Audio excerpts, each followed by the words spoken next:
Amid remembrances of political honor, reminders of today's rotten partisanship. Washington, for all the talk of honor, dignity and respect as the country mourns and remembers former President George H.W. Bush, the exact opposite of honor, dignity and respect is playing out and, reminders of how rotten our politics have become. In Wisconsin, Republicans yesterday advanced their efforts after their election loss to take powers away from the incoming Democratic governor and state attorney general, although they backed down from changing the date of the state's presidential primary to benefit a conservative state Supreme Court justice. Final approval could take place as early as today. A reminder, Democrat Tony Evers beat Republican Scott Walker in Wisconsin's gubernatorial race, 49.6% to 48.4%. And Democrat Josh Cole defeated Republican Brad Schimmel in the Attorney General race, 49.4% to 48.8%. A similar kind of GOP power grab appears to be taking place in Michigan, where Democrats won the statewide contests for governor, attorney general and secretary of state. State Rep.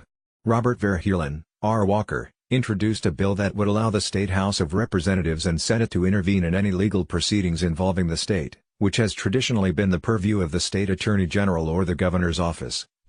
In addition, State Senator David Robertson, R. Grand Blanc, introduced a bill that would shift oversight of campaign finance law from the Secretary of State to a six-person commission appointed by the governor. The panel members would be nominated by the state Republican and Democratic parties. In Michigan, Democrats won the governorship, 53% to 44%, they won the attorney general race, 49% to 46%, and they won Secretary of State contest, 53% to 44%.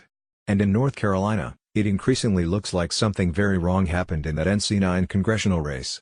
Here's in a low-slung, aging commercial strip across the street from an online gaming parlor here, a local operative named Leslie McCrae Dowless ran his command center for Republican Mark Harris in the 9th Congressional District primary this spring.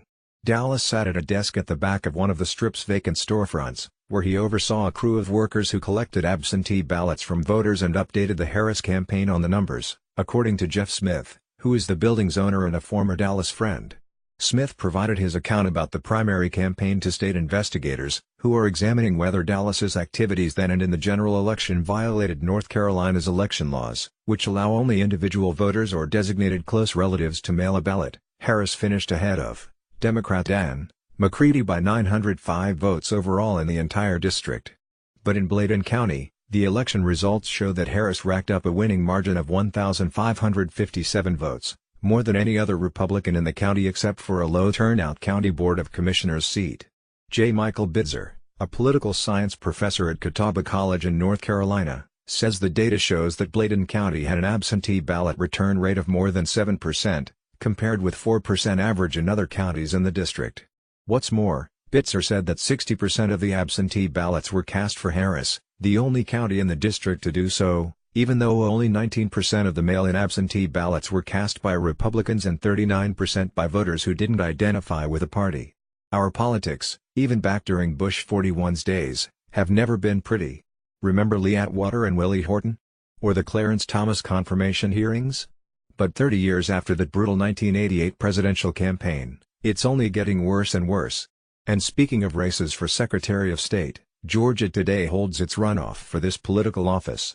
Republican State Representative Brad Raffensperger faces former Democratic Congressman John Barrow in a December 4 runoff for Georgia Secretary of State after neither garnered the more than 50% of votes required to win outright on November 6.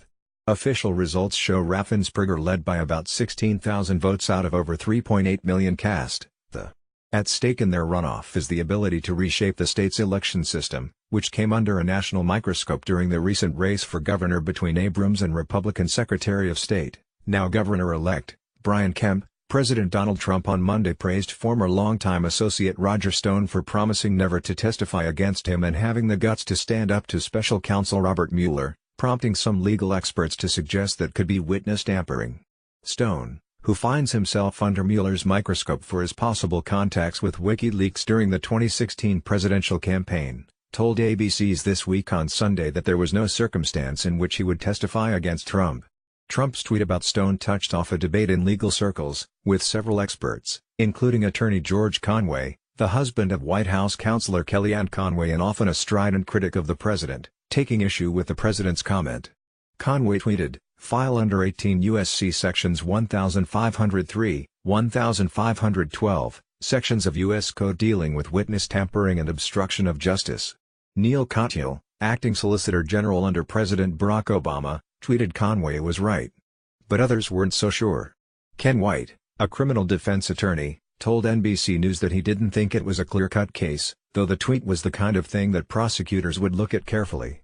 If President Donald Trump appears to be rattled by Special Counsel Robert Mueller's investigation now, and his extraordinary tweets on the subject suggest that he is, just wait, per.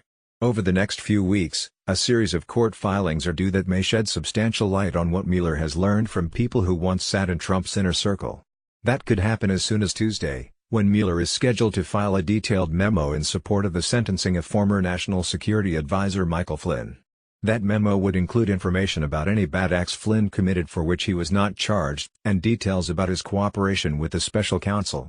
Congressional leaders and White House officials agreed Monday to extend a government funding deadline by 2 weeks, until December 21, setting up the possibility of a shutdown showdown just ahead of Christmas. The decision, confirmed by aides involved in the talks, was made because of the observances surrounding the death of former President George H.W. Bush. The former president will lie in state in the Capitol Rotunda ahead of a service at Washington National Cathedral on Wednesday. The House has canceled all votes for this week.